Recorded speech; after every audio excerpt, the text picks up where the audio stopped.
Assalamualaikum warahmatullahi wabarakatuh. Perkenalkan, nama saya Anggita Syanabila Muhammad Nur. Saya berasal dari semester 2 lokal B Hukum Bisnis. NPM saya 2210222203. Baiklah, di sini saya akan menjelaskan tentang mata kuliah Hukum Anti Monopoli dan Persaingan Usaha Tidak Sehat terkait pelanggaran pasal 29 Undang-Undang Nomor 5 Tahun 1999 Junto Peraturan Pemerintah Nomor 57 Tahun 2010 terkait keterlambatan pemberitahuan pengambil alihan atau akuisisi saham oleh Asian Trail Holding oleh Travel Circle International. Deskripsi kasus ini ialah Komisi Pengawas Persaingan Usaha Republik Indonesia, disebut juga komisi yang mengawas tentang perkara nomor 22 tahun 2010, yaitu pelanggaran pasal 29 Undang-Undang Nomor 5 Tahun 1999 Junto Peraturan Pemerintah Nomor 57 Tahun 2010, yaitu keterlambatan pemberitahuan pengambil alihan atau akuisisi saham yang dilakukan oleh Asian Trail Holding terhadap Travel Circle International. Di sini saya menjelaskan mengenai duduk perkaranya. Menimbang bahwa pada sidang majelis komisi telah menerima laporan keterlambatan pemberitahuan yang pada pokoknya berisi tentang bukti-bukti. Yang pertama ada objek perkaranya, yaitu keterlambatan pemberitahuan akuisisi saham oleh Asian Trail Holding terhadap Travel Circle International. Yang kedua ada dugaan pelanggaran bahwa Travel Circle International diduga melakukan pelanggaran ketentuan pasal 29 Undang-Undang Nomor 5 Tahun 1999 tentang larangan praktek monopoli dan perusahaan persaingan usaha tidak sehat. Junto pasal 5 Peraturan Pemerintah Nomor 57 Tahun 2010 terkait tentang keterlambatan melakukan pemberitahuan pengambil alihan saham Asian Trail Holding terhadap Travel Circle International.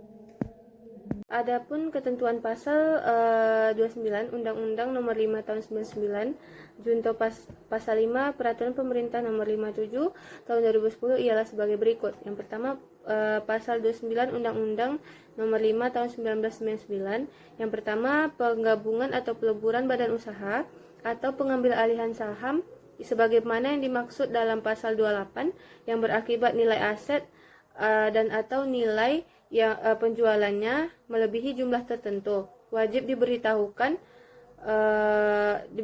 pada komisi selambat-lambatnya 30 hari sejak tanggal penggabungan atau pelaburan pengambil alihan tersebut. Yang selanjutnya ketentuan nilai aset serta nilai penjualan dan tata cara pemberitahuan sebagaimana yang dijelaskan pada ayat 1 dan diatur dalam peraturan pemerintah. Baiklah, di sini saya akan menjelaskan mengenai pasal 5 Peraturan Pemerintah Nomor 57 Tahun 2010. Yang pertama ialah penggabungan badan usaha, peleburan badan usaha, serta pengambil alihan saham dari perusahaan lain yang mengakibatkan nilai aset atau nilai penjualannya itu melebihi kapasitas wajib dilaporkan kepada komisi setelah 30 hari kerja dan terhitung pada waktu efektivitas yuridis, paling lama 30 hari. Baiklah, di sini saya akan menjelaskan mengenai pasal 5 ayat 2 Peraturan Pemerintah tahun 2010 yang berbunyi sebagaimana pada pasal 5 ayat 1. Di situ ada jumlah nilai tertentu. Yang pertama, nilai aset yang berjumlah 2.500 miliar rupiah dan mengenai nilai penjualannya sebesar 5 triliun rupiah.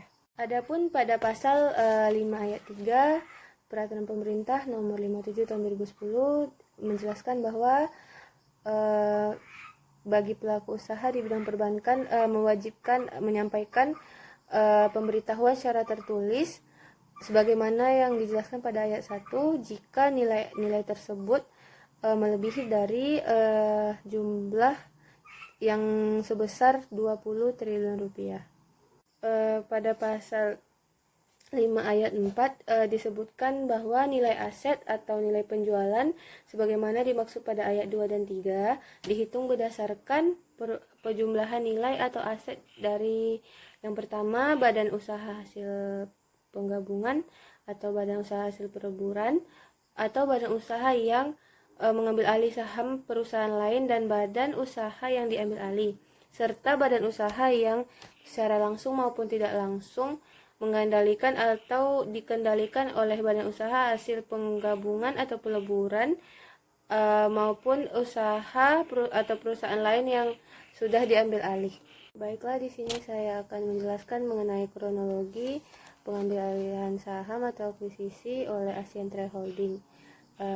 Yang pertama, pada tanggal 29 Juni 2017, terlapor Travel Circle International melakukan pengambil alihan saham Asian Trade Holding sebanyak 100.000 saham serta 100% atas pengambil alihan tersebut, maka terjadilah komposisi pemegang saham Asian Trade Holding tersebut mengalami perubahan. Yang pertamanya pemegang sahamnya memegang 100.000 saham dan akhirnya jadi 0.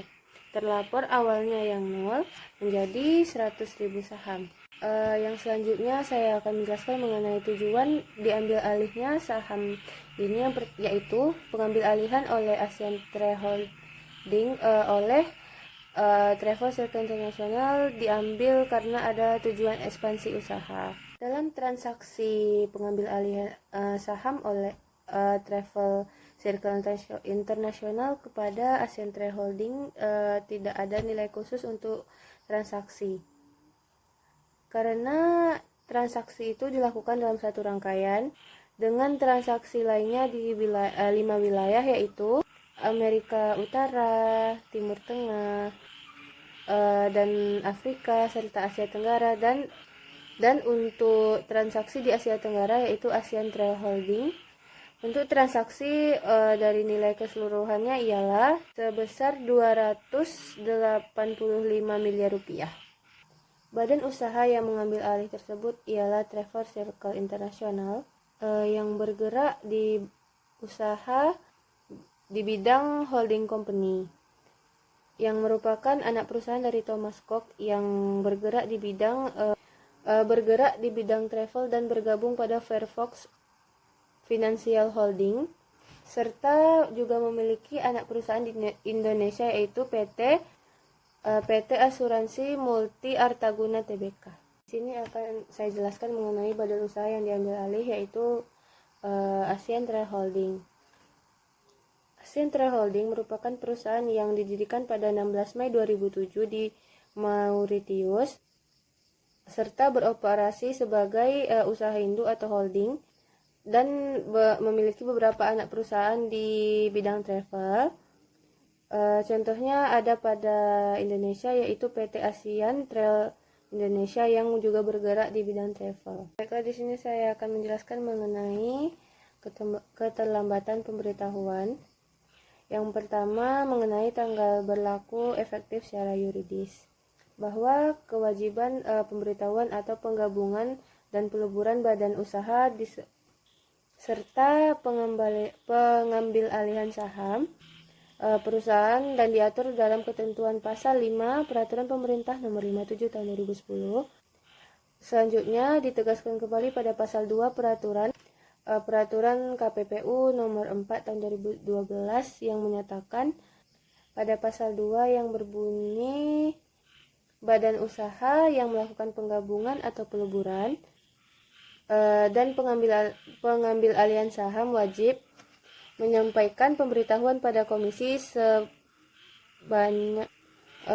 selama 30 hari kerja sejak tanggal penggabungan atau peleburan badan usaha tersebut yang telah berlaku secara efektif dan secara yuridis. Baiklah, di sini saya mau menjelaskan pada ayat 2-nya, yaitu tanggal berlaku secara yuridis sebagaimana dimaksud pada pasal 2 ayat 1 ialah bentuk badan usaha yang berbentuk perseroan terbatas sesuai pada pasal sesuai dengan pasal 133 Undang-Undang Nomor 40 Tahun 2007 tentang perseroan terbatas.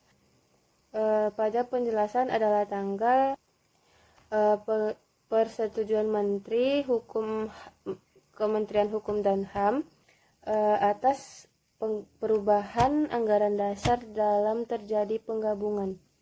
Yang kedua, pemberitahuan diterima Menteri Hukum dan HAM, baik itu terjadinya perubahan anggaran dasar maupun yang tidak disertai anggaran dasar, dan pengesahan Menteri Hukum dan HAM atas pendirian terjadinya perseroan.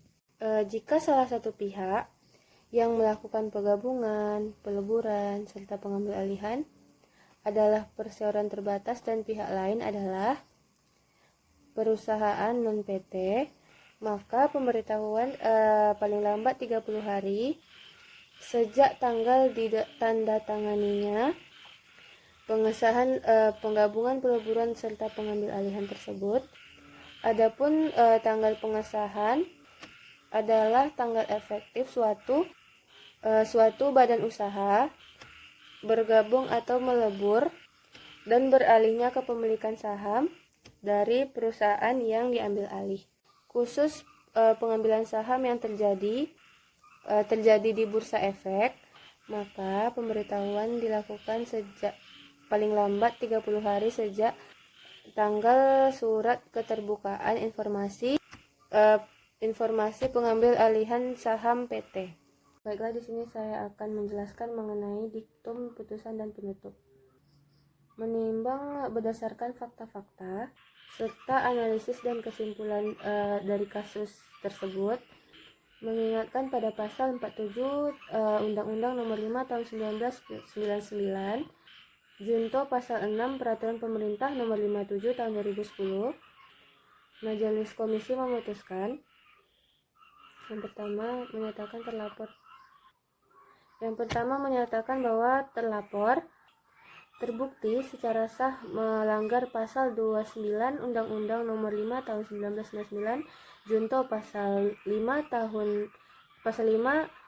Undang Peraturan Pemerintah Nomor 57 Tahun 2010 dan menghukum terlapor membayar denda sejumlah 1 miliar rupiah dan harus disetor langsung kepada kas negara, dan memerintahkan terlapor membayar denda selambat-lambatnya 30 hari sejak putusan ini memiliki kekuatan hukum tetap atau inkrah, dan memerintahkan terlapor untuk melaporkan serta menyerahkan bukti pembayaran denda tersebut kepada KPPU. Dan yang terakhir yaitu memerintahkan terlapor untuk menyerahkan jaminan bank sebanyak 20% dari nilai denda kepada KPPU paling lama 14 hari kerja setelah menerima pemberitahuan putusan ini jika terlapor mengajukan keberatan. Baiklah, di sini saya akan mengomentari kasus ini, yaitu akuisisi ini emanglah salah satu cara untuk memperluas pasar dari suatu perusahaan, dan strategi tersebut memanglah cocok untuk pertumbuhan perusahaan yang lebih bagus serta meningkatkan pangsa pasar sehingga dapat menambahkan modal pemilik perusahaan tersebut. Tetapi dari kasus ini ada juga yang saya lihat dampak negatifnya, yaitu pengambil alihan saham atau akuisisi ini berpotensi menimbulkan adanya praktek monopoli dan persaingan usaha yang tidak sehat. Khususnya maka dari itu pengambil alihan saham perlu diatur dalam Undang-Undang Nomor 5 Tahun 1999.